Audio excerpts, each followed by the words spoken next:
Hello everyone, নতুন একটা mini ব্লগে তোমাদের সবাইকে জানাই ওয়েলকাম। আজকে আমরা আরেকটা বিয়ে বাড়িতে চলে এসেছি। আজকে এসেছে আমার বরের বন্ধুর ভাইয়ের বউ ভাতে।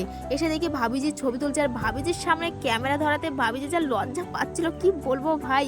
তারপরে আমি কোনো দিকে না তাকিয়ে সোজা চলে এসেছি ফুচকার দোকানে। ফুচকার দোকানের ভিড়টাও দেখো একবার তোমরা। এখানে রয়েছে ট্যাংরা কাকার ফুচকা। ফুচকা এমনিতে একটা লোভনীয় খাবার, তারপরে আবার ফ্রির ফুচকা, ফ্রির খাবার বিশাল টেস্ট। তো আমি একটা কোনার মধ্যে ঠেলে ঠুলে ঠিক জায়গা করে নিয়েছি, আর বরের হাতে ফোনটা ধরিয়ে দিয়েছি। এদের দুজনের বেশ কয়েকদিন পরে দেখা হয়েছে, তাই দুজনে একটু মনের কথা শেয়ার করছে আর বলছে তোকে ভাল লাগছে, তোকে ভাল লাগছে। আমার বর দাঁড়িয়ে দাঁড়িয়ে শুনছে ওদের কথা।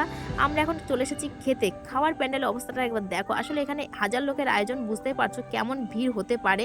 মনে হচ্ছে সেই ঠাকুর দেখতে এসেছি, একজনের গায়ের পর একজন পড়ছে, হুমড়ি খুমড়ি খেয়ে পড়ছে। যারা খেতে বসেছে তারা শান্তি মতন খেতেও পারছে না। দেখো খাবার রেখে রেখে উঠে যাচ্ছে লোকের অত্যাচারে। যাই হোক, অনেক কষ্টে বসে পড়েছি, অনেকটা রাত হয়ে গেছে। একবার তো ভেবেছিলাম হয়তো খাওয়াই জুটবে না, বাড়ি চলে যেতে হবে। এখানে রয়েছে দেখো মেনু কার্ড, অনেক রকমের আইটেম কিন্তু রয়েছে। আর সত্যি কথা বলতে এত লোকের যে আয়োজন, কিন্তু রান্না অসাধারণ হয়েছিল, সত্যি ভীষণ ভালো হয়েছিল রান্না।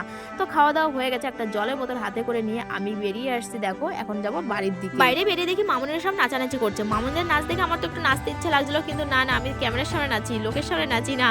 যাই হোক, তারপরে আমরা অটোতে উঠে গেছি, এখন বাড়ির দিকে যাচ্ছি।